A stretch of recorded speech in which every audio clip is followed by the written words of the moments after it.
창세기 29장 1절부터 30절인데 시험 관계상 13절서부터 30절까지 봉독하도록 하겠습니다. 라반이 그의 생질 야곱의 소식을 듣고 달려와서 그를 영접하여 안고 입맞추며 자기 집으로 인도하여 드리니 야곱이 자기의 모든 일을 라반에게 말하매 라반이 이르되 너는 참으로 내 혈육이로다 하였더라. 야곱이 한 달을 그와 함께 거주하더니 라반이 야곱에게 이르되 내가 비록 내 생질이나 어찌 그저 내 일을 하겠느냐. 내 품삯을 어떻게 할지 내게 말하라. 라반에게 두 딸이 있으니 언니의 이름은 레아요 아우의 이름은 라헬이라.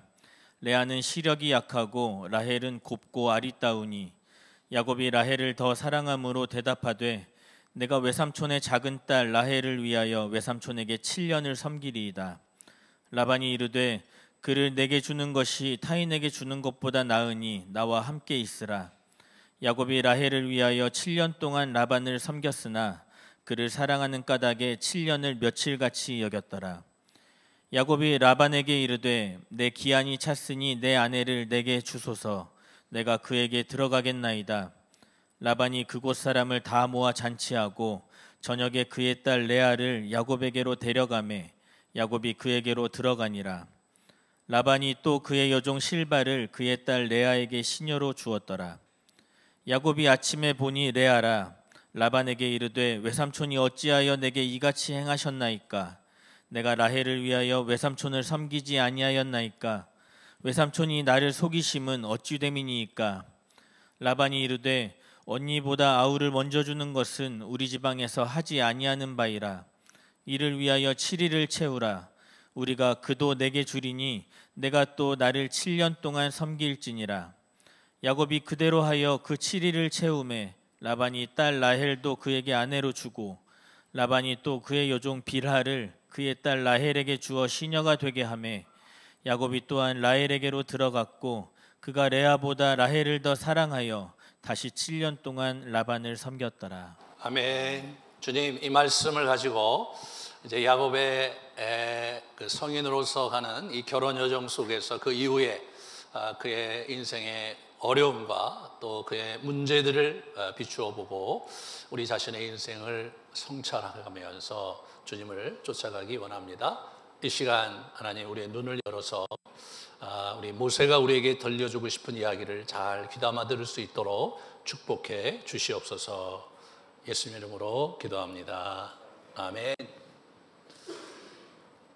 베델에서 우리 꿈의 사다리를 오르락내리락 천사를 보내시면서 다가오셔서 함께 하시겠다는 약속과 아브라함의 축복을 주시겠다는 약속과 그것을 믿고 소원하는 그런 장면이 나왔죠. 끝나고 드디어 먼 길을 가서 우리 하란에 도착을 했습니다. 하란은 그러니까 메소포타미아 평원 저 북쪽에 있는 지역이 이제 하란입니다. 저까지 이제 이분이 가신 거죠. 거기 가서 거기서 이제 그 하란성 근처에 있는 그 우물가에서 사람들을 만나는 장면이 나옵니다. 이 돌이 이게 덮여져 있는 그런 우물이었는데 지금도 저런 우물이 남아있다고 해요. 그래서 저렇게 덮여 있죠. 오늘 본문에 나오는 그 우물은 사실은 그 좀 더 덮개가 커서 여러 사람이 들어서 옮길 만한 그런 곳이고 그래서 물이 귀하니까 여러 사람이 와서 이제 집합이 되면 우물을 열어서 물을 먹이는 그런 곳입니다. 그래서 지금도 이제 저런 게 남아 있는데 아마 저거보다 훨씬 컸을 거라고 생각이 되고요. 그래서 이제 이렇게 이제 열고 거기서 이제 이렇게 물을 이제 길러서 우리 이제 양떼를 먹이는 그런 공간이 이제 우물이죠. 성경에 우물은 여기저기서 나와요. 리브가를 만난 것도 우물이고 지금 여기도 우물이고 십보라를 모세가 만난 것도 우물이고 요한복음 4장에 수가성 여인을 예수님이 만나신 것도 우물입니다. 우물은 그 고대 이제 문명이 오기 전에 그 사회에서는 사실 이제 아낙네들이 많이 잃고 이제 물을 계속해서 동물에게 먹이고 그러는 것이었기 때문에 요즘으로 얘기하면 뭐 카페 정도 되겠죠? 그런 곳이 저 우물이라고 생각하시면 됩니다. 그 우물에서 이 사람이 이제 와갖고 이제 사람을 이제 이렇게 보면서 그 지역의 분위기를 이제 이렇게 관찰하고 또 어떻게 이제 라반을 찾아가야 될지를 이제 고민하면서 저기를 이제 지켜보고 있었습니다. 여기서 보시면 2절에 보시면 본즉 이렇게 돼. 본즉 우리나라 성경 우리 번역이 돼 있는데 이제 헤브리어에 보면 조금 더 복잡하게 돼 있어요.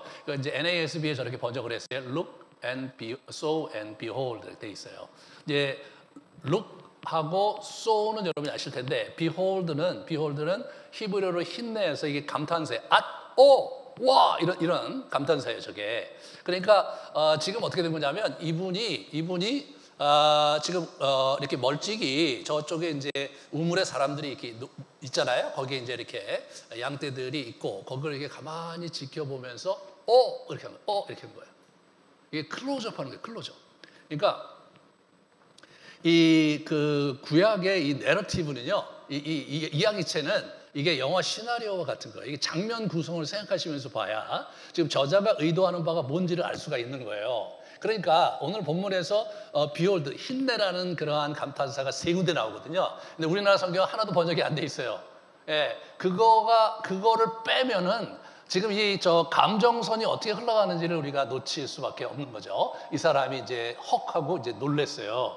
뭘 놀랬는가? 오늘 보면 우리가 이제 거기서 이제 이렇게 사람들이 모여 있다가 그 다음에 이제 어느 정도 모이니까 자기들이 이제 그 덮개를 같이 이제 옆으로 치우고 양떼에게 물을 먹이고 이제 가고 그 다음 사람들 오고 그걸 이제 본 거예요. 아마도 가나안에서는 보지 못했던 풍습이 아니었나 싶어요. 예? 그러니까 이 사람이 유심히 그걸 이제 관찰을 한 거죠. 그리고 이분이 좀 재밌는 게 뭐냐면 5절 6절에 보면 외삼촌 라반의 안부를 이렇게 물어요. 댁들은 어디서 온 사람이요? 라고 물어요. 약간 야곱이 지금 자기가 객지 사람인데 나그네인데 그런 거를 이렇게 묻는 것 자체가 약간 좀 묘하죠. 그런데 이제 7절 8절에 보면 지금 해가 중천인데 왜 여기 이러고 있느냐, 지금 나가서 풀을 더 먹여야 되지 않겠느냐고 참견까지 하는 사람, 이 사람 이런 보여주는 거죠. 다시 말해서 야곱이 지금 이 하란의 경내에 들어오면서 지금 마음이 굉장히 지금 좋아요. 안전하게 여기까지 왔고 이제 라반을 만날 생각하니까 마음이 굉장히 좋았던 것 같고 약간 들떠있는 그런 분위기를 우리가 엿볼 수가 있습니다. 그런데 여기서 이제 이제 보면 6절과 9절을 같이 좀 볼 필요가 있어요. 6절과 9절을 보시면 6절에 보면 그가 평안하냐 이렇게 얘기하니까 그의 딸 라헬이 지금 양을 몰고 오느니라 이렇게 얘기해요. 9절에 보시면 야곱이 그들과 말하는 동안에 라헬이 그의 아버지의 양과 함께 오니 그가 그 양떼를 치고 있었기 때문이다 라고 나오는 거죠. 그러니까 라헬이 오고 있다, 라헬이 왔다 이렇게 되는 거예요. 그죠? 양발이에요, 양발. 그러니까 6절서부터 9절은 이 야곱이 라헬이 온다는 얘기를 듣고 그냥 흥분해서 한 스토리가 거기 딱 묶여 있는 거예요. 이게 한 장면이에요. 거기에 이제 그 야곱의 심리적 변화가 있는 거예요. 그래서 어떻게 되냐면 7절에 야곱이 이르되 해가 아직 높은즉 이렇게 나와요. 여기도 즉 나와요. 즉 이게 비홀드거든요. 그러니까 지금 뭐냐면 저기 라반의 딸 라헬이 지금 저기서 좀 양을 몰고 오는데? 라고 얘기하니까 이 사람이 흥분해갖고 헛소리를 하는 것 같아요. 헛소리를. 지금 왜 이러고 있냐. 이러고 왜 괜히 그냥 약간 흥분하면 헛소리 하듯이 이 친구가 약간 헛소리 하는 거죠. 이때 벌써 기분이 방 뜨고 있는 거예요. 기분이. 그거를 묘사하고 있는 거예요, 지금. 그러면서 이 사람이 어떻게 된 겁니까? 갑자기 양들을 보고, 라헬이 양들을 보고 우물 아귀에서 돌을 옮기고 외삼촌 라반의 양떼에게 물을 먹였어요. 그리고 나서는 갑자기 이제 라헬에게 가서 입 맞추고 소리내어 막 울어요. 자, 이게 워낙 이게 감정적인 그러한 상태가 아니라면 저 순서가 어떻게 된다고 생각하시는지 한번 생각해 보세요. 저기 라헬이 와요. 그러면 이 사람이 가갖고 통성명을 먼저 해야죠. 약차 이만저만 사람인데 내가 그 당신의 아버지 라반의 누이 리브가의 아들인데 먼 길을 왔습니다. 댁은 라반의 딸 라헬로 들었는데 맞냐고 인사를 해야 돼요. 인사를 하고 키스도 하고 그 다음에 이렇게 하면서 이제 양떼를 데리고 가서 물을 이렇게 먹이는 거잖아요. 먹이는 거예요. 근데 그렇게 안 한 거예요. 이걸 거꾸로 일단 물부터 먹여요. 물부터 먹이고 그 다음에 가서 키스하고 막 울어. 그러면 어떻게 됩니까? 라헬의 입장에서는 이 남자가 이게 도대체 뭐 하는 남자야 이거? 그렇게 생각할 수 있죠. 그리고 따귀를 때렸거나 뭔가 액션을 취했어야 되는데 가만히 있어요. 근데 지금 분명히 그 양떼를 먹이는 목자들이 지금 해가 중천인데 왜 이러고 있느냐 했을 때 우리는 그럴 수 없다. 일정 숫자가 모여야 함께 다 모이고 나면 우리가 함께 덮개를 이렇게 치우고 양떼에게 물을 먹이고 가게 돼 있다라고 동네 룰을 얘기했단 말이에요. 그거 알아요, 이 사람 알아요. 그런데 그 사람들의 동기도 구하지 않고 이 사람이 그 덮개를 확 제껴버린 거예요. 그러면 어떻게 되냐면 여러분 상식적으로 생각해 볼 때 그 지역의 이제 토착민의 입장에서 볼 때는 그 굉장히 분개할 일이죠. 저 친구 좀 아까 얘기를 했는데도 저러네. 벌떡 일어나서 뭔가 제지를 가한다든가 또는 라헬이 정신 이 사람이 뭐 하는 짓이야 이제 뭐 다시 누구야 뭐 이렇게 얘기한다든가 해야 되는데 아무런 제스처가 없어요. 왜 그랬다고 생각하세요? 왜 그랬다고 생각하세요? 이 남자가 좀 뭔가 그 좀 심상치가 않은 거죠. 왜냐하면 그 돌 무게가 엄청나게 두꺼운 거거든요. 그 여러 사람들이 그걸 들어서 옮기는 거라고 앞에 설명을 2번이나 해요. 근데 그 여러 사람이 옮기는 거를 혼자 헐크처럼 벌컥 들은 거예요. 그래서 사람들이 거기서 헉 한 거예요. 헉 한 거고 우리 라헬도 이렇게 한 거예요. 근데 그 남자가 자기가 왔고 그래서 일이 그렇게 벌어진 거예요. 이거를 지금 이 모세가 우리에게 아주 리얼하게 들려준 거예요. 이거를 제가 좀 그거를 우리 이렇게 잘 묘사하려고 애를 썼는데 이 본문이 그렇게 기록되어 있는 거예요. 아주 이 감정적으로 격하고 그리고 아주 아주 먼 길을 와서 라헬을 보고 너무나 기쁜 그런 모습을 아주 극명하게 보여주고 있는 거예요. 이게 이렇게 그래야 될 이유가 이 사람에게 있었던 거예요. 이 장면에서 라헬에게 깊이 몰입되는 장면을 모세가 우리에게 얘기해주고 있는 거죠. 그리고 13절, 14절에 가면 외삼촌 라반이 그 얘기를 듣고 달려와서 이 친구를 이제 안고 키스하고 집에 들어가서 이 얘기를 들어요. 우리 그동안에 있었던 얘기를 쭉 듣고 너는 나의 고륙 친척이다. 그런 얘기를 이제 하게 됩니다. 그래서 여기 이제 그 14절에 보면 라반이 이르되 너는 참으로 내 혈육이로다 하였더라. 이게 라반의 반응의 전부였습니다. 가만히 이거 생각해 보세요. 이게 약간 좀 생각해 볼 만한 그 문장인 거예요. 너 우리 집안 사람 맞네. 그리고 그 뒷얘기가 없어. 그리고 그냥 거기서 컷 된 거예요. 그리고 한 달 후로 넘어가는 거예요. 이게 뭔가 복선이 있는 거예요. 아무튼 그거 좀 이따 설명을 하고요. 그러고 나서 어떻게 되냐면 이제 한 달 후에 라반이 그 친구를 불러갖고 이제 얘기를 하는데 거기서 우리 야곱이 이제 자기가 벌써 한 달 되니까 완전히 우리 라헬에게 이제 이렇게 빠져갖고 라헬을 위해서 자기가 7년 동안 일할 테니까 나에게 아내를 달라는 요청을 합니다. 여기서 우리가 좀 생각을 해볼 거는 뭐냐면 우리 라반의 딸들 중에서 결혼하라고 아버지가 28장 2절에 얘기했어요. 그러니까 지금 야곱의 입장에서는 두 사람 중에 하나인 거예요. 한 사람은 레아고 그 다음에 라헬이에요. 근데 레아는 개역 성경에 보시면 레아는 시력이 약하고 라헬은 곱고 아리따웠다 이렇게 얘기하면은 어떤 남자가 곱고 아리따운 여자를 가지 눈까지 안 좋은 여자한테 가겠어요, 그죠? 그러니까 이렇게 번역하면 안 돼요. 이건 두 사람의 장점을 얘기해요. 장점을. 네. 그러니까 여기서 눈이 흐릿하다라는 것은 고대 근동에서 그게 뭐냐면 미인의 표준인 거예요. 그 당시에는 눈이 아름다운 여자가 미인이었어요. 그러니까 우리 용모하고 이 몸매가 아름다운 여자가 우리 라헬이었는데 그 당시에는 라헬보다 레아가 더 아름다운 그런 여자였던 거죠. 그래서 여기 보시면 이제 이렇게 해갖고 먹이고 저렇게 내가 얘기를 했어야 되는데 그림으로 그래 오늘도 리얼하게 하는데 딴 죄송합니다.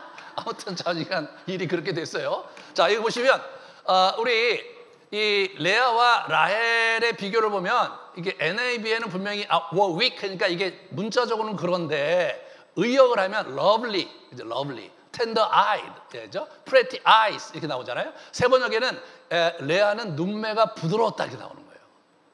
그러니까 저 번역이 의역이죠. 그러니까 이게 지금 두 사람의 장점을 비교한 거예요. 레아는 눈이 아름다운 당대의 미인에 속하는 그런 여인이었고, 우리 라헬은 용모와 그 몸매가 아름다운 여자였다는 거예요. 그게 다예요, 그게. 그런데 야곱은 라헬을 사랑한 거예요. 레아를 사랑한 게 아니라 왜 그랬을까? 이런 질문을 해볼 수 있잖아요. 왜 둘 중에 왜 이 사람이 라헬을 선택했지? 이런 부분을 우리가 좀 생각해 볼 수 있죠. 이 사람이 지금 이제 사랑에 이제 빠진 거예요. 사랑에 빠진 거죠. 10절을 보시면 아주 굉장히 중요한 힌트가 있어요. 10절에 이렇게 보시면 야곱이 그의 외삼촌 라반의 딸과 그의 외삼촌의 양을 보고 나아가 우물 어귀에서 돌을 옮기고 외삼촌 라반의 양떼에게 물을 먹였다. 이렇게 나와요. 여기서 외삼촌이 3번이나 나오는 거예요. 그러니까 우리는 이제 외삼촌 하니까 뭐 외삼촌이지 이렇게 생각할 수 있지만 히브리어는 외삼촌이라는 단어가 따로 있잖아요. 우리나라가 이게 촌이 게 분명하니까 용어가 다 있는 거잖아요, 따로. 그러니까 이게 어떻게 된 거냐면 영어로 하면 his mother's brother예요. 그의 어머니의 형제 라반, 그의 어머니의 형제 라반, 그의 어머니의 형제 라반 이렇게 되는 거예요. 뉘앙스가 다르죠. 그러니까 이게 10절에 3번이나 나오는 거예요. 그러니까 라헬을 볼 때 누구를 봤냐면 그의 어머니의 형제인 오빠인 라반의 딸 라헬인 거예요. 그러면서 이 사람이 흥분한 거예요. 그럼 왜 모세는 그의 어머니의 그 형제 라반을 이렇게 강조하고 있는가? 그러니까 저쪽에서 오는데 라헬이 오잖아요. 그러니까 라반의 딸 라헬이 오면 되잖아요. 그죠? 뭐 라반의 딸로 이렇게 소개받았으니까 라반의 딸 라헬이 온다가 아니에요. 그의 어머니 리브가의 오빠인 라반의 딸 라헬인 거예요. 그러니까 라헬이 그 특별한 의미를 자기에게 주는 거예요. 그러니까 어떻게 되는 거냐면 라헬은 어머니와 너무 비슷한 여자인 거예요. 예?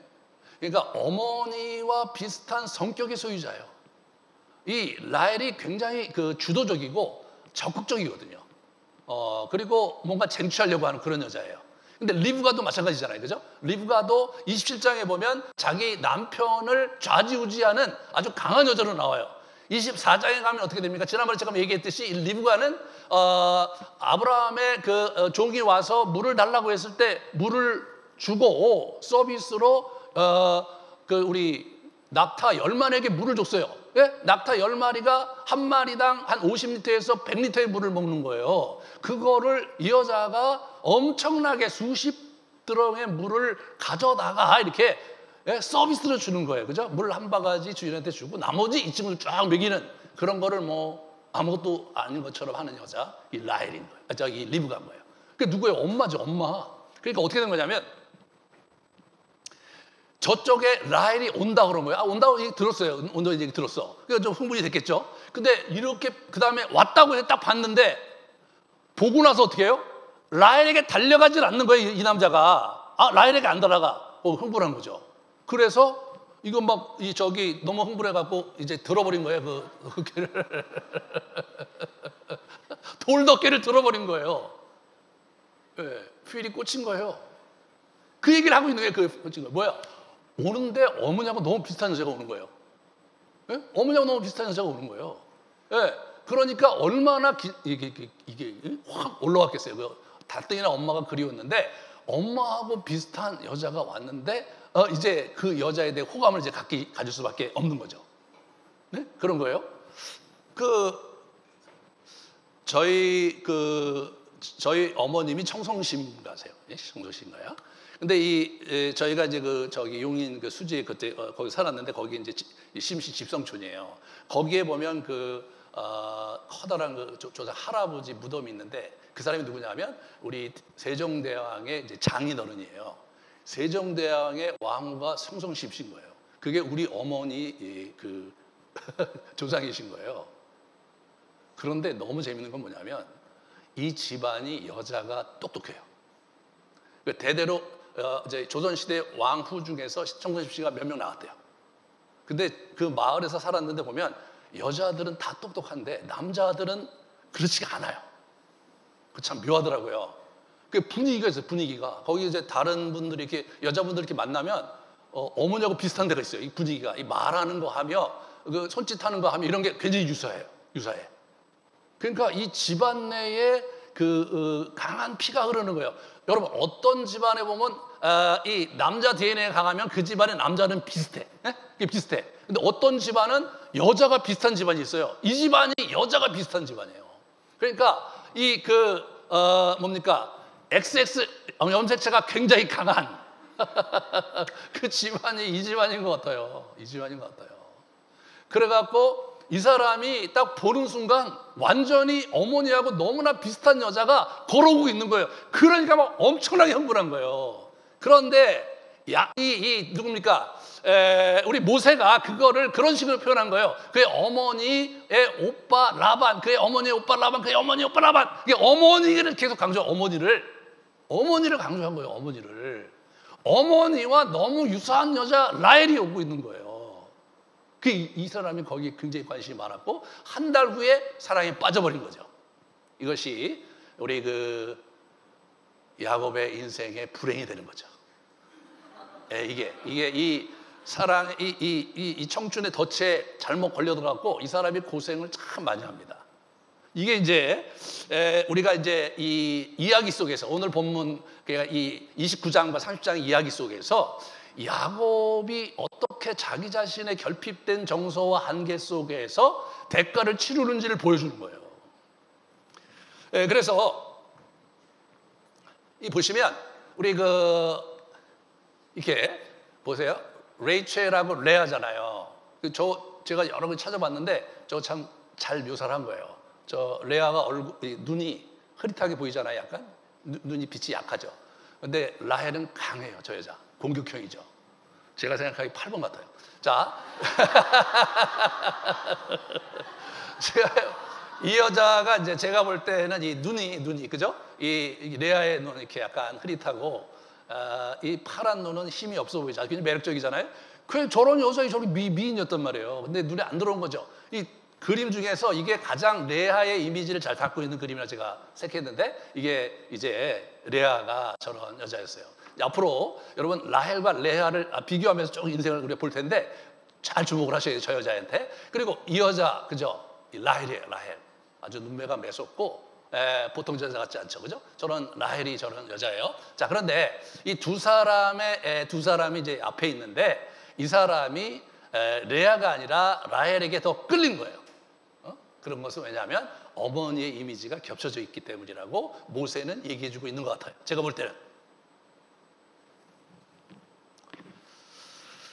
그러니까 레아는 상대적으로 차분한 여자고 좀 내향적인 여자고요. 라헬은 적극적인 여자죠. 그래서 어떻게 됩니까? 이제 저 여자한테 빠졌는데 좀 이제 약간 좀 심했어요. 그죠? 제정신이 아니었죠. 7년간 뜨거운 연애를 하잖아요. 7년간 이렇게 하는데 굉장히 뜨거운 연애를 해요. 여기서 보면 라헬을 위해 7년 동안 라반을 섬겼으나 그를 사랑하는 까닭에 7년을 며칠같이 여겼다. 야, 이럴 수가 있습니까, 사람이? 보통 일반적으로 이 로맨스 케미스트리에 의하면 이 호르몬 분비가 일어나잖아요. 이 호르몬에 사랑에 빠졌을 때 호르몬이 나오면 이제 정신이 없는 거잖아요. 그냥 그 사람 하는 거 다 좋고. 그렇게 하면서 하나님께서 그렇게 해서 이제 얼렁뚱땅 결혼하도록 우리를 인도하시는 것 같아요. 근데 그래서 우리가 결혼하고 보면 이제 굉장히 심각해지는 거잖아요. 근데 우리 이 사람은 보세요. 보통 그게 1년에서 1년 6개월 정도 가는 거예요. 길게는 2년. 그 호르몬이. 근데 7년까지 갔어요. 이게 뭘 의미하는 거예요? 이 사람은 정상적인 사람이 아닌 거예요. 정서적으로 정상적인 사람이 아닌 거예요. 그러니까 어떤 이성에게 완전히 끌려서 호박 빠졌다. 그럴 수 있어, 그럴 수 있어. 근데 정상적인 사람이라면 한 2년 정도 빠지면 단점도 보이고 싸우기도 하고 이거 왜 이런 사람이 다 있어 이런 생각을 갖게 되는데 그거를 7년 동안에 감지 못했으니까 야곱의 병은 굉장히 깊었던 거예요. 아버지의 편애 속에서 성장해갖고 일그러진 그런 모습 속에서 라헬에게 과도한 이미지를 거기다 덮어씌우고 너무너무 좋아한 거예요. 결혼하고 엄청나게 불행했어요, 이 사람. 결혼하고 저 라헬 때문에 굉장히 힘들게 살았어요, 이 사람이. 그래서 이렇게 보시면 결혼 전에 이제 라헬과 레아의 감정 표현이 전혀 나오지 않는다는 데 주목하셔야 돼요. 그러니까 결혼 전에 예를 들면 라헬이 그럼 어땠을까? 여러분, 라헬의 감정이 표현이 안 나와요. 라헬이 야곱에 대해서 어떤 마음을 가졌을까 표현이 안 나와요. 그리고 레아도 어떤 마음을 가졌을까 표현이 안 나와. 근데 여러분이 주목해야 될 게 뭐냐면 결혼식 날이에요. 결혼식 날에 7년 만에 드디어 결혼식을 치르게 됐어요. 치르게 됐는데 그 다음날 일어나 보니까 레아가 있는 거예요.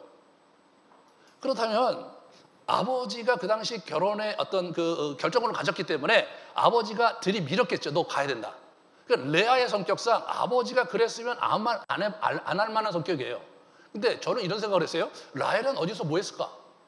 라헬 같은 여자가 자기 인생을 자기가 승부하는 여자가 나중에 이제 31장에 보면 도망가요. 이게 라반을 피해 갖고 저 처자식을 데리고 도망가거든요. 그때 드라빔을 훔쳐온 여자가 라헬이에요. 그 드라빔이 뭘 의미하는 거냐면 그 집안의 유업을 잇는 자, 유산을 갖는 자가 갖는 상징적인 증표였대요. 그러니까 뭐냐면 라반이 와서 들이떠와갖고 그걸 찾는 거예요. 그걸 찾는 거예요. 왜냐하면 상속과 밀접한 관계가 있으니까. 그 라반이 어떻게 하면 떠날 때 거기다가 돌무더기를 쌓고 이 경계를 오지 않게 내가 이 경계를 넘어서 너희 안 갈 테니까 너도 이 경계를 넘어서 거슬러 오지 마라. 그 약간 의미가 있는 거예요. 그게 그 드라빔 가지고 와서 엉뚱한 짓 못하게 하고 싶었던 거 아닌가 싶어요. 그거를 가져온 여자가 누구냐? 그게 라헬이에요, 여러분. 그런 여자가 그날 밤에 지금 자기를 7년 동안 사랑했던 남자가 있는데 그날 밤에 자기가 그 신방에 들어가야 되는데 아버지가 너는 안 된다. 레아를 들이밀었을 때 라헬이 왜 가만히 있었을까? 이런 질문을 해봐요. 가만히 있을 여자가 아닌데 왜 가만히 있었을까? 제가 며칠을 생각해 봤어요. 다시 생각해 보니까 라헬의 입장에서는 야곱이 탐탁하지 않았던 부분이 있었던 것 같아요. 라헬같이 와일드하고 자기 주장이 강한 여자가 남자가 와갖고 키스하고 질질 짜고 막 이상한 얘기하고 그러면 별로 매력적이지 느끼지 않았을 것 같아요. 별로. 저 남자 왜 저러는 거야 도대체? 그런 거예요. 그 다음에 결혼한다고 7년 동안 자기를 막 쫓아다녀요. 계속. 약혼은 됐죠, 약혼. 7년을 쫓아다니는데 라헬 같은 여자가 좋아할까? 야곱 같은 남자를? 이 사람이 때로 싫을 때도 있고 그런 거 아니에요? 때로 좀 이렇게 감정에 좀 기복도 있어야 되는 거 아니에요? 근데 뭐예요? 약간 맛이 간 거잖아요. 저 남자가 나를 사랑하는 거야? 도대체 뭘 하는 거야? 결국 뭐예요? 야곱은 라헬을 사랑하는 게 아니죠. 야곱은 자기 자신을 사랑하고 있는 거잖아요, 지금. 그러니까 이게 라헬에겐 굉장히 어려웠을 것 같고 레아도 뭐 별로 그렇게 좋아하지 않았을 것 같아요. 결혼식이 가까이 오는데 제 느낌 그래요. 라헬도 설레지 않았고 레아는 뭐 남의 일이니까 그렇게 하셨는데 아버지가 가라 그러니까 가는데 굉장히 어렵게 그 자리를 하룻밤을 보낸 거죠. 라헬은 뭐냐면 다음 날까지 아무 짓 안 하고 있었어요. 잘 됐다 싶었을지 모르죠. 라헬의 성격에 이참에 그냥 다른 남자하고 하는 게 낫지 저런 남자하고 이런 생각을 했을 수 있어요. 응? 자매들 어떻게 생각해요? 어떻게 생각해요? 저는 거의 제 생각이 맞다고 생각해요. 어찌됐든 간에 이게 이렇게 된 거예요. 이 판도가. 그러니까 다시 말해서 뭐냐? 야곱은요 자기 감정을 일방소통하는 사람이에요. 자기가 좋으면 되는 거야. 자기 좋으면. 이 사람은 그런 남자예요. 그래갖고 어떻게 돼요? 자기 요셉을 좋으면 요셉만 좋아하는 거야. 그죠? 베냐민만 좋아하는 거야. 평생 일방소통이에요. 평생 일방적인 감정을 갖고 사는 남자예요. 이 야곱이. 참 문제가 많은 남자예요, 이 남자가. 그리고 지금 결혼을 할 나이가 되면 어떻게 돼요? 결혼할 때가 되면 결혼 지참금을 자기가 준비한 건 맞죠. 왜냐하면 1년에 그 노동자 품삯이 목동 품삯이 1년에 13개일, 10세겔이었는데 그 당시 30세겔에서 40세겔이 지참금이었대요. 그냥 자기가 7년을 얘기한 것은 2배를 부른 거예요. 2배를. 그렇다 손 치더라도 자기 부모가 거부니까 사람을 보내서 결혼 소식을 알리고 뭔가 그 결혼 지참금을 가져오게 한다든가 아니면 누가 오게 한다든가 그렇게 하면서 잔치를 치러야 되는데 이 사람은 그런 생각이 없어요. 이게 야곱이 지금 병들었다는 아주 강한 증거예요. 그래서 이제 뭐 엔돌핀, 페닐, 도파민, 옥시토민 이런 것들이 일어나갖고 여러 가지 일이 벌어졌지만 저런 거는 이 사람에게 아무런 의미가 없고 이 사람은 정신적으로 지금 완전히 한쪽에 쏠려 있는 그런 사람이었던 거죠. 그런 사람이었던 거예요. 그런데 보면 가슴형이 로맨스에 되게 민감해요. 이미지에 민감하니까. 그리고 머리형은 신뢰가 민감하거든요. 아무리 뭐 좋은 사람이랄지라도 사람은 지켜봐야 되고 인생의 어려운 골짜기를 같이 나눌 사람이니까 저 사람이 신뢰할 만한 사람인가를 보면서 결혼으로 들어가는 스타일이고요. 장형은 뭐냐면 정이에요, 정. 뭐 내가 하고 싶다. 저 사람 마음에 든다. 그럼 정으로 달려드는 사람인데 그러니까 머리형과 장형은 일반적으로 제가 이렇게 이제 보면 사람을 하다 보면 자기 배우자를 선택하는데 크게 그렇게 아주 실수를 많이 하는 건 아니에요. 보통 우리가 상식선에서 할 수 있는 실수를 해. 근데 가슴형은 기복이 아주 커요.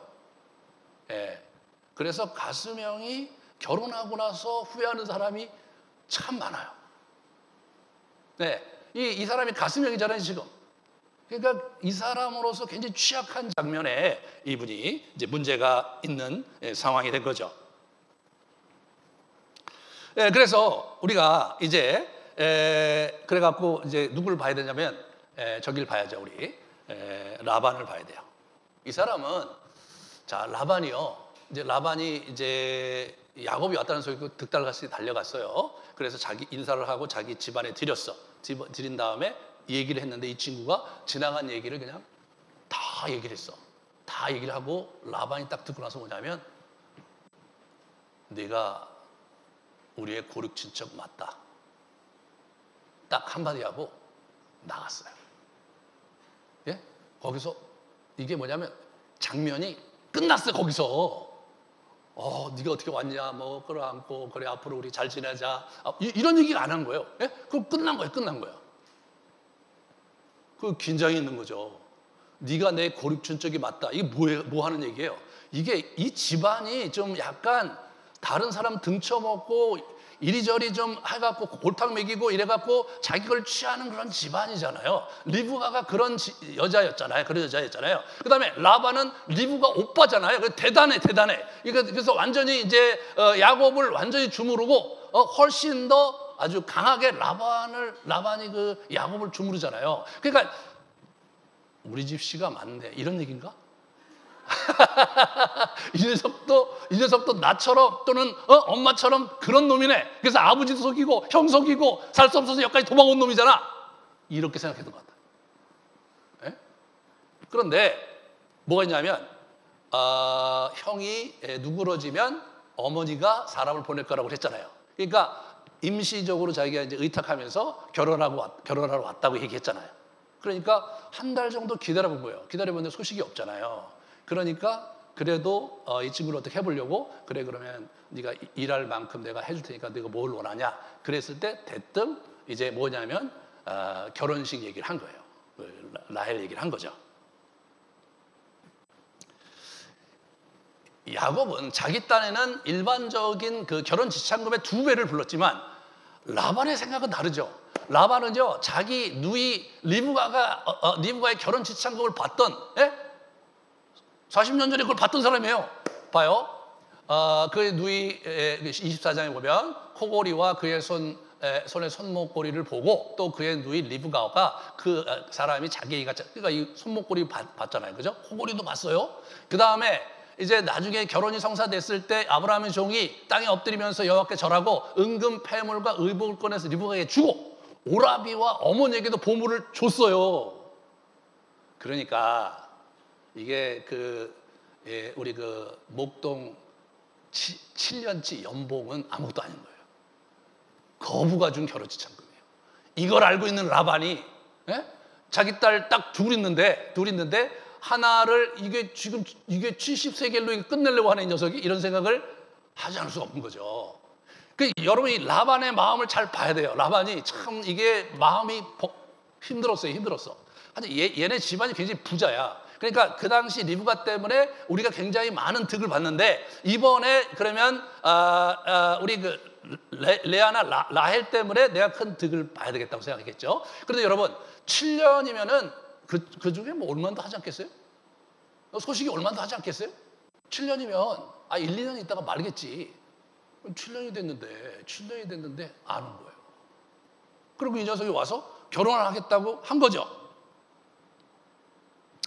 이것도 라반에게는 쉽지 않았을 거예요. 야, 이거 지금 도대체. 그래서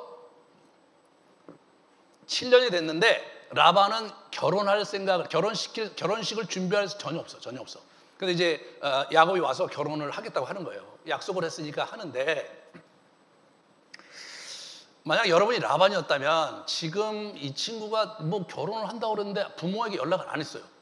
그 부모에게도 연락이 없고, 그리고 이 정상적인 건 뭐냐면 결혼을 할 테니까 허락을 해주시면 내가 부모님을 찾아뵙던가 아니면 사람을 보내서 그래서 소식을 주고 절차를 받겠습니다. 이렇게 나와야 되는 거 아니에요? 이게 정상적인 절차잖아요. 부모에게 전혀 없는 거예요. 그러니까 라반은 그럼 아직도 지금 저쪽은 좀 여러 가지 문제가 있는데 이 친구에게 딸을 주기로는 했는데 이게 어떻게 할까 고민을 하다가 보니까 이 친구가 쓸만한 거예요. 여러분, 이 친구가 잘한 게 뭐냐면 목축을 되게 잘했어요. 이게 보시면 나와요. 여호와께서 너로 말미암아 내게 복 주신 줄을 내가 깨달았도다. 나중에 하는 얘기예요. 30장에 가면. 그러면서 야곱이 주장하는 거예요. 내가 오기 전에는 외삼촌의 소유가 적더니 번성하여 때를 이루었으니 내 발이 이르는 곳마다 여호와께서 외삼촌에게 복을 주셨나이다. 실제로 이 사람 때문에 굉장히 많은 번성함이 있었던 거예요. 그러니까 라반의 입장에서 보면 뭐 나쁘진 않아. 손해는 아니야. 손해는 아니죠. 그러니까 이제 이 친구가 보면서 그래, 그럼 그렇게 하자. 하지만 라헬 먹고 떨어지게 할 수는 없는 거예요. 그렇잖아요? 그러니까 레아를 집어넣어갖고 일단은 7년을 더 연장을 하고 오고 싶었던 것 같아요. 그러면 라반의 계산에 의하면 제 생각에는 만약 제가 야곱이었다면 7년을 어떻게 더 일해요? 7년을. 그렇잖아요? 그러니까 도저히 안 되겠다. 아버지한테 얘기해서 어머니한테 얘기해서 이 문제를 해결해야 되겠다 생각하고 자기가 일단 라헬을 확보해야 되니까 결혼식은 치르고 나서 이제 결혼을 했으니까 내가 잠깐 부모님 뵈러 갔다 오겠습니다. 뭐 이렇게 해야 되는 거예요. 아마도 라반은 그것을 은근히 기다렸는지 모르죠. 근데 전혀 그런 게 없는 거예요. 전혀. 그러니까 7년을 또 이렇게 하자고 그랬는데 뭐 어쩔 수 없이 울며 겨자 먹기 식으로 라헬을 이 사람이 이제 취했죠. 이렇게 된 거예요, 이게. 그 라반은 지금 어떤 속셈이냐? 라반은 자기 두 딸을 미천 삼아서 이 친구가 굉장히 유능하니까 목축업이라도 잘 해야 되겠다고 생각했던 것 같아요. 레아가 나중에 이제 떠나갈 때 한 얘기에 아버지가 우리를 팔고 우리의 돈을 다 먹어버렸으니 아버지가 우리를 외국인처럼 여기는 것이 아닌가 하면서 떠나거든요. 이게 라반인 거예요. 이 남자는 자기 딸을 기반으로 해서 한몫 잡고 싶은 남자인 거예요.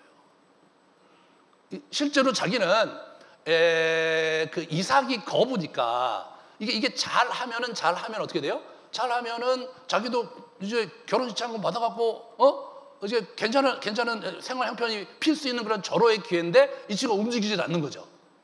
나중에 도망가니까 뒤를 끝까지 쫓아가서 길르앗에서 이제 이런 얘기를 해요. 이 사람의 이제 가치관이에요. 야곱에게 대답하되 딸들은 내 딸이요 자식들은 내 자식이요 양떼는 내 양떼요 네가 보는 것은 다 내 것이다. 이런 거 어디서 나오는지 아세요? 이런 건요 마피아 영화에 보면 이렇게 나와요. 마피아 대부가 이제 그것도 내 거고 그것도 내 거고 그것도 내 거고 네 가게도 내 거다 이렇게 생각하는 사람이거든요. 라반이 그 마피아의 원조인 거예요, 이 사람.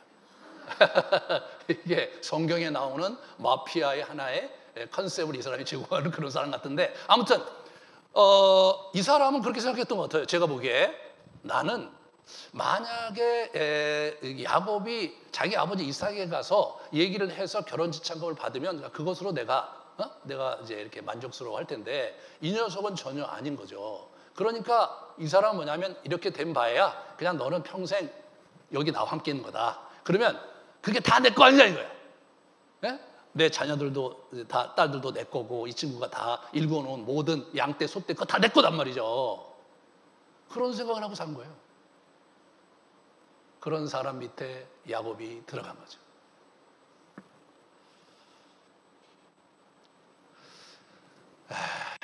진짜 하나님께서 야곱이 꾀를 내서 자기 나름대로 열심히 사는데 라반 같은 사람을 만나게 하시는 거예요. 예? 라반 같은 사람을. 어머니는 유도 아니야. 예? 어머니 오빠야. 이 사람 대단한 사람이에요.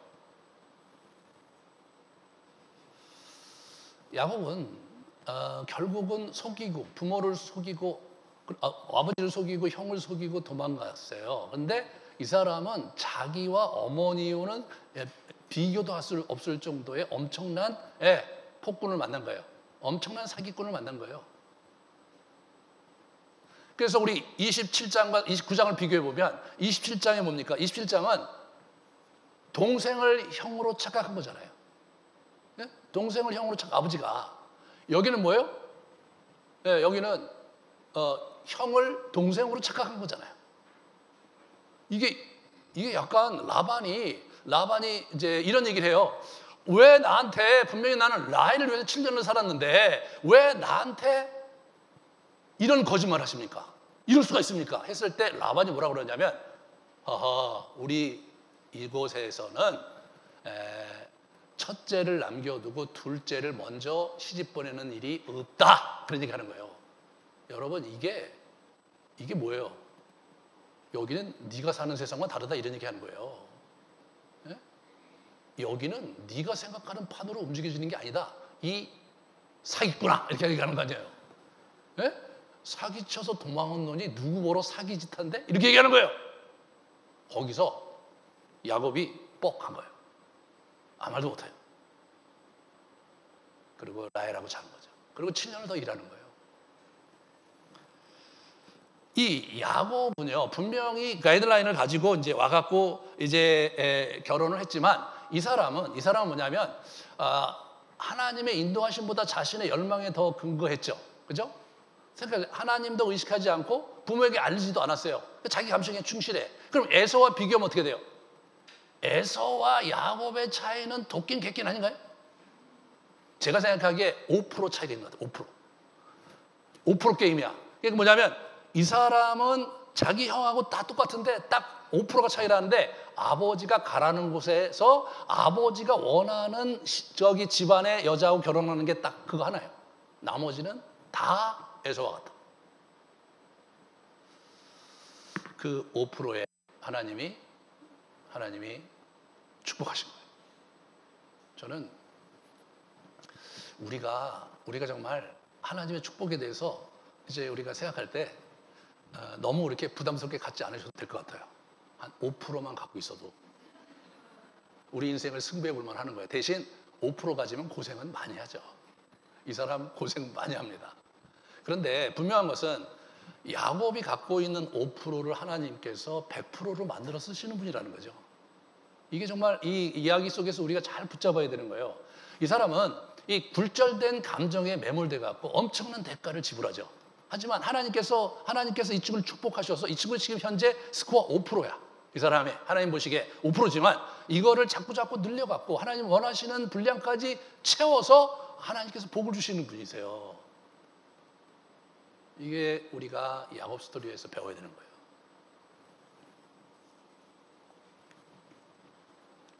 야곱은 어땠는가? 야곱은 자기 성깔대로 두 아내를 지금 대하고 있어요. 야곱은 전혀 변하지 않았어요. 야곱은 여전히 자기 중심적인 삶을 사는 거예요. 야곱은 라반에게 당했어요. 그러면 레아가 무슨 죄예요? 레아는 죄가 없어요. 그죠? 근데 이 사람은 라헬을 일방적으로 사랑해. 레아는 사랑하지 않아. 레아가 매일 울고 그러니까 하나님께서 레아를 사랑하셔서 레아에게 먼저 태를 이어서 애를 주신단 말이에요. 그만큼 레아가 굉장히 어려운 시간을 보내요. 야곱이 레아에게 마음을 못 열어. 이 남자가 마음을 못 열어. 이게 뭘 의미하는 거예요? 그러면 누구하고 싸워야 되냐면 라반하고 싸워야 되잖아요. 라반은 어떻게 할 수 없으니까 애꿎은 여자 레아에게 다 덮어 씌우는 거 아니에요? 예, 레아가 싫은 거죠. 라반이 싫으니까 레아도 싫은 거예요. 아주 나쁜 놈이죠. 나쁜 놈이에요. 야곱이 그렇게 살아가고 있는 거예요. 그 나쁜 놈을 데리고 하나님 나라를 일궈 가셔야 되는 그런 분이 있는 거예요. 하나님이 얼마나 힘들겠어요? 예? 하나님이 얼마나 힘들겠어요? 말도 안 되는 놈이잖아요, 지금. 이게 지금 자기 자신을 다 성찰하고, 그리고 어떻게 해야 돼요? 내가 형을 속이고, 아버지를 속였는데 그분들이 이런 마음이었겠구나. 하나님께서 이런 나를 지적하시고 하나님께서 경고하셔서 이런 어려움을 나에게 주셨구나. 그러면서 마음을 고쳐먹었어야죠. 기도하고 하나님 제가 잘못했습니다. 그리고 어떻게 해야 될까요? 아버지한테 가야죠. 저기 라반한테 저기 다 맡고 계시라고 내가 아버지를 뵙고 와야 될 것 같다고 아버지한테 가고 약차 이만저만한 그 사정이 이렇게 됐는데 저를 좀 도와달라고 해야 되지 않을까요? 그럼 아버지가 안 도와주겠어요? 예? 리브가 있었을 텐데 안 도와줬겠냔 말이에요. 그러냐? 그러면 이제 사람을 보내갖고, 그죠? 결혼식 잔금 주고 그리고 이제 처자식을 데리고 이렇게 오면은 뭐예요? 이게 그러면 정말 너무나 어려움을 잘 극복하면서 그러면서 새로운 차원의 부모도 좋고 자기도 좋고, 그죠? 그런 형태로 새롭게 시작할 수 있는 찬스가 이 사람에게 있었어요. 이 사람이 왜 130년까지 간 거예요? 이 사람이 자기 자신을 보고 회개하지 않거든요. 자기의 잘못을 바로잡으려고 하지 않고, 계속해서 누군가를 미워하고 누군가를 사랑하는 그 심리 게임에 사로잡혀서 자기 인생을 계속 뭉개고 있는 거예요, 이 남자가. 그래 누가 고생입니까? 자녀들, 아내들, 가정이 완전히 와장창 깨지는 거예요. 그 얘기를 다음 시간부터 하는 거예요. 이 사람이 지금 하나님 안에서 자기의 중심을 잡고 자기 인생을 살아야 되는데 이 사람이 아버지한테 받은 상처, 라반에게 받은 상처, 그 상처 속에 자기 연민에 빠져서 그래서 엉뚱한 사람 레아의 목줄을 재고 그렇게 하고 인생을 뭉개고 있었기 때문에 이 집안이 풍지박산이 나는 겁니다. 이게 뭐예요? 우리 야곱이 이 청춘의 덫에 빠져서 자기 인생을 어렵게 사는 그런 사람인 거죠.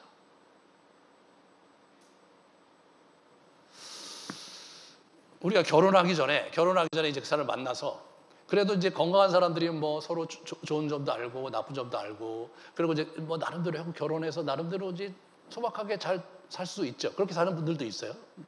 근데 어떤 사람들은 이제 만나고 결혼했는데 이게 긴장이 많고 둘이 기질도 틀리고 아니 이런 사람이었어? 그것 때문에 힘들어하고 서로 많이 갈등이 있어갖고 막 뭐 굉장히 어려운 시간들을 보내는 분들도 있는 거예요.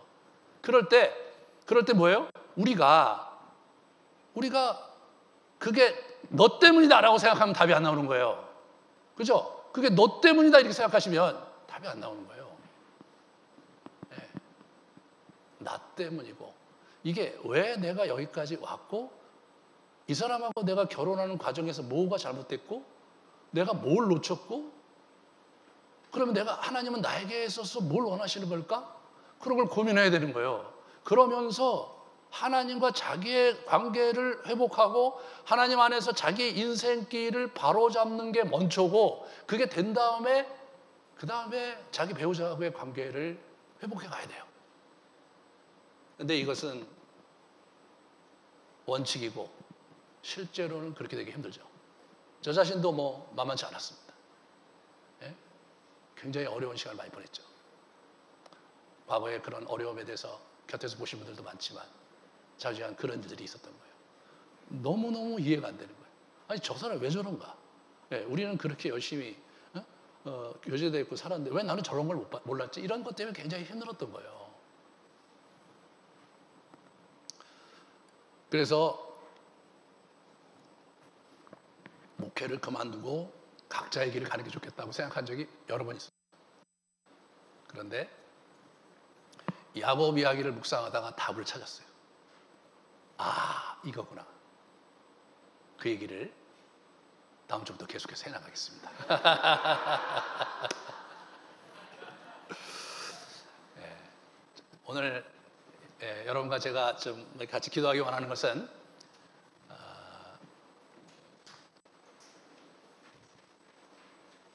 우리가 결혼하기 전에 가졌던 그런 정서적으로 어떤 결핍됐던 이런 것들이 결국은 결혼하면 문제가 해결될 것으로 기대하고 그 사람이 내 문제를 해결해주고 내가 행복한 삶을 살 수 있을 거라고 기대를 하지만 문제는 뭐냐면 내가 변하지 않는 한, 내가 바로잡히지 않는 한 그거는 어려운 일이라는 거예요. 그리고 계속해서 어려워질 때 자기가 연민에 빠지고 상대에게 자꾸 화살을 돌리면 어떻게 되냐면 시간만 계속 지체되는 거예요. 그렇게 산 것이 야곱이었고 그는 험악한 세월을 살았다고 고백하는 거죠. 저는 여러분에게 같이 도전하고 싶은 것은 뭐냐면 야곱을 보면서 우리 자신을 보고 야곱을 보면서 내가 어떻게 이 어려움 속에서 길을 찾고 축복의 길로 나아갈 것인가 그것을 찾아가는 그런 여러분 되시기를 진심으로 바라면서 이 메시지를 전하려고 합니다. 우리 같이 기도합시다. 여러분 스스로 정말 이 메시지를 들으면서 마음에 어떤 마음을 가졌는지 또 야곱의 모습 속에서 또 여러분의 모습을 어떻게 봤는지 한번 잘 묵상해 보시면서 여러분이 놓쳤던 것이 무엇인지 여러분이 잃고 있었던 것이 무엇인지 하나님께서 생각나게 해달라고 하나님께서 이러한 상황들을 극복할 수 있는 은혜를 허락해달라고 같이 우리 기도하시는 시간 갖겠습니다. 우리 같이 기도하겠습니다.